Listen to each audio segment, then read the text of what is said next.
everyone, I'm back here in Petaluma at Sebastian's house where we're getting ready for the water harvesting workshop. They've got an excavator out here for today, and I wasn't able to make it here this morning, so they got a lot done before I got here, but I'm going to show you what they've got done so far. You can see all these guys are working on this trench. This is going to be a water supply line from that well house in the back there.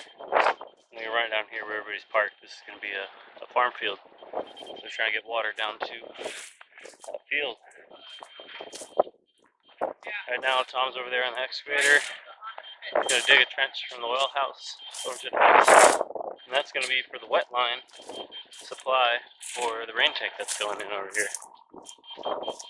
It's right here. He's getting this pad all nice and leveled out. It levels the ground. I packed it in with this vibratory camper. Gotta get that ring nice and level, and then they can fill it in with gravel. Nice base for the tank. 5,000 gallons is quite a lot of weight, so you gotta give it a good foundation.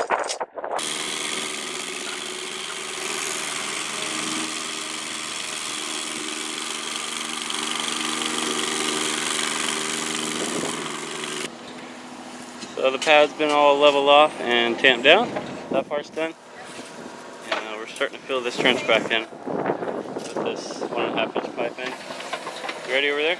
I think so. Okay, we just roughed out this first swale with the excavator.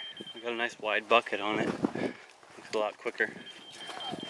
And then what he's working on right there is the model for what the rest of the berm's gonna look at after they kind of rake it out and use the lazy level to get all the levels right. Alright, well, there we go. We got all the swales and the rain gardens roughed out on those contour lines that we placed last weekend. Sorry I couldn't film it, but I was in the excavator the whole time. It was cool. I've never actually excavated a swale. It's pretty easy if you have the right tools. Especially on this, there's not a lot of slopes. That made it really easy. But this is the kind of model that they rake this out and smooth it out. Really low berm, really wide, shallow ditch or swale to collect water. So we're gonna have the water harvesting class next weekend, and I'll have a bunch of people out here and we'll finish smoothing out everything, and we can go over how all this water is going to move across this yard here. I think this is going to turn out really well.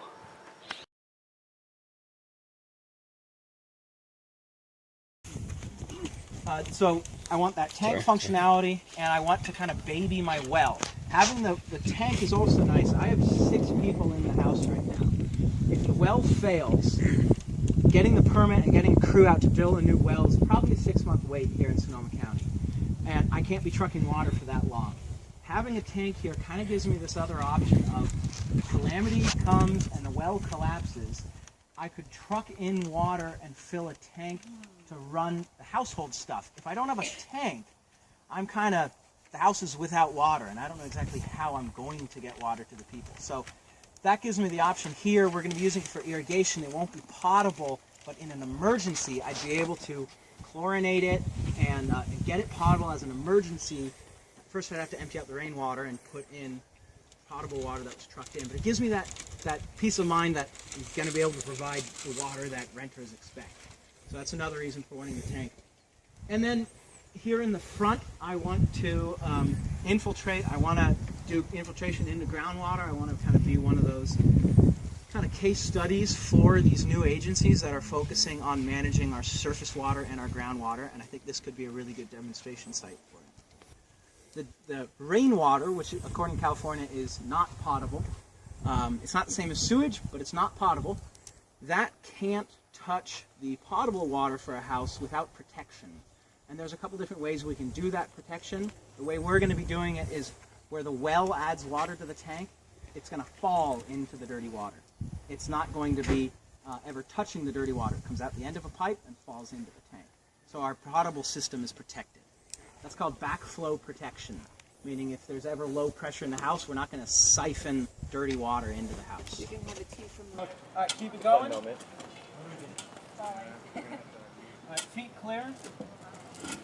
All right, and now hands clear. I've got it. Hands clear.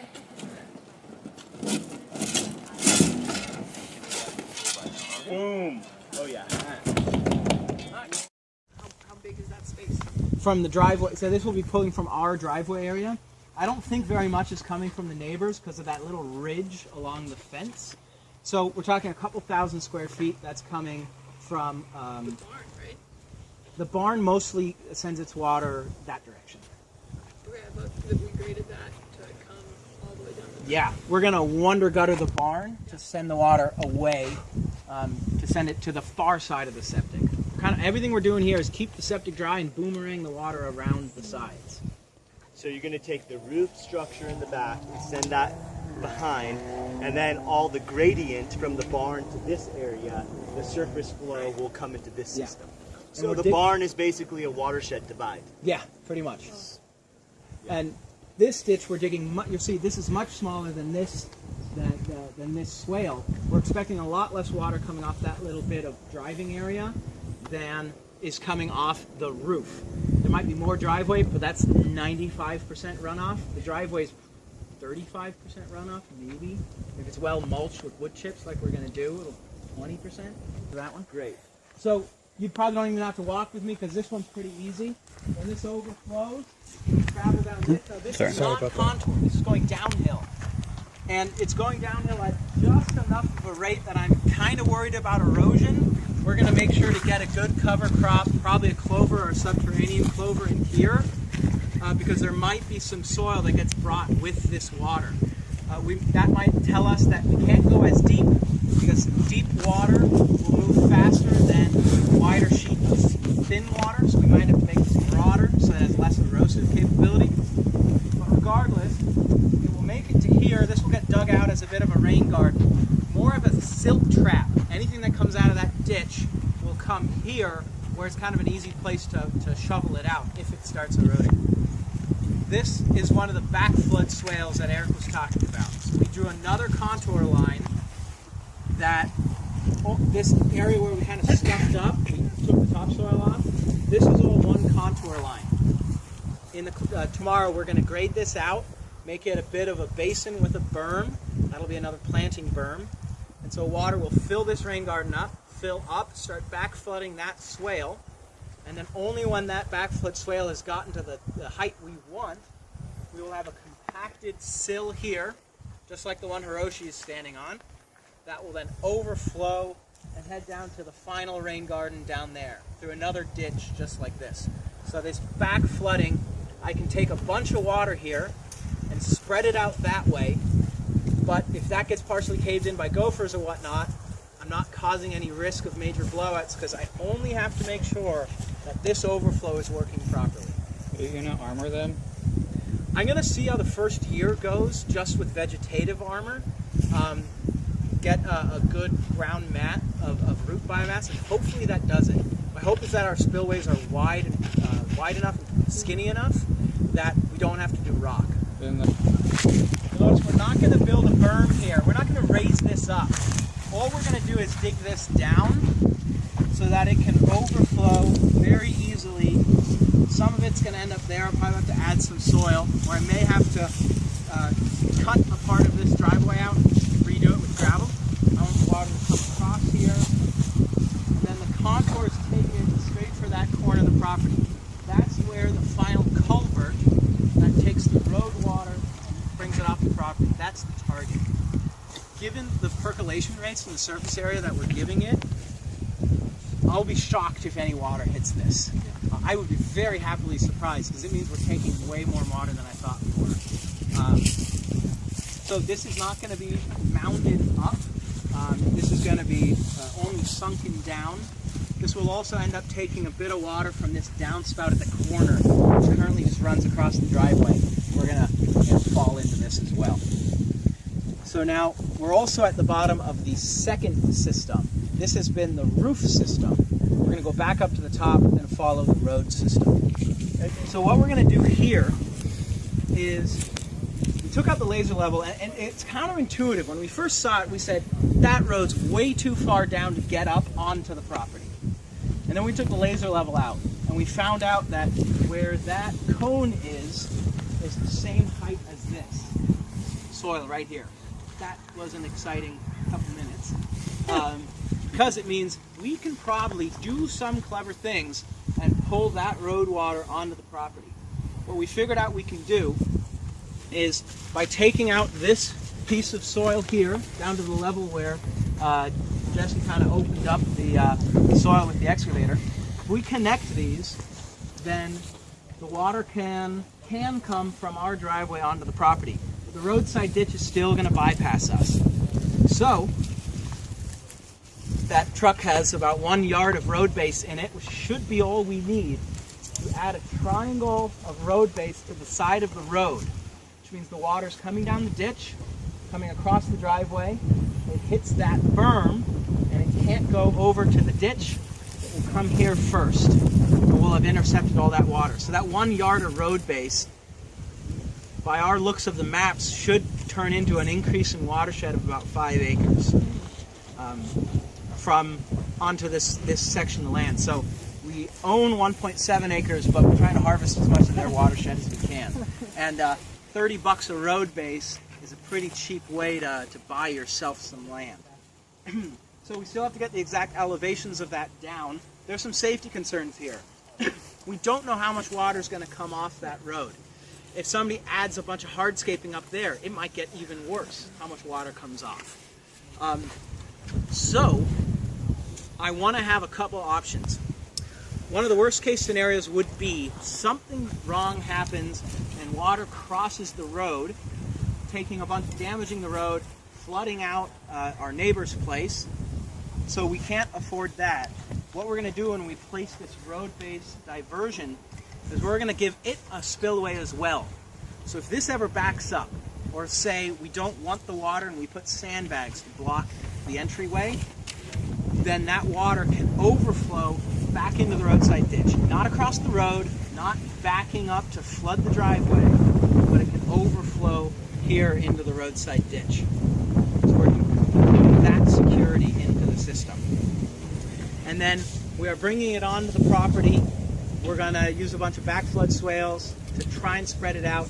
It will also end in that final rain garden, which ends up at the corner of the property. So really, the water will end up in the exact same culvert where it's going to right now. It will have just gone over a couple thousand square feet of infiltration space rather than ripping down that ditch the whole way. Pulling the water off the ditch will also hopefully help us keep that secondary driveway not full of 8 inches of mud every winter. We'll see. So when the neighbors ask me, why are you doing this? I say, oh, it's to keep my driveway from flooding. They speak that language.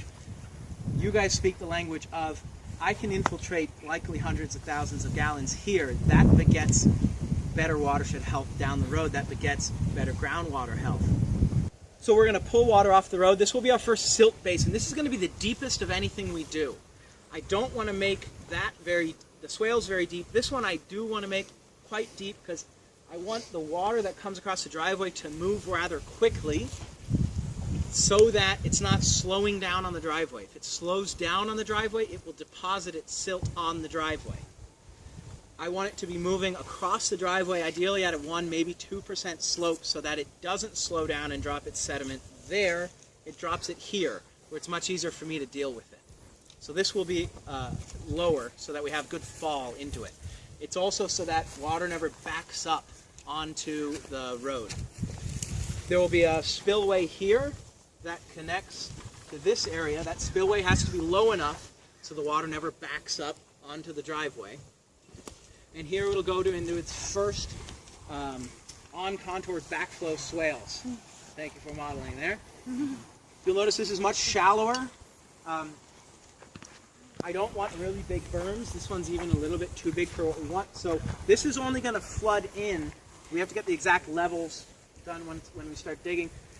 This, I'm only shooting for it to be 1.5 inches or 2 inches of water if it ever fills. I don't want a very deep system here. And it will end right about there. The contour continues this way. It's coming this direction. You'll see I'm stopping it a bit shy. All of this road water system I want segregated from the roof water system.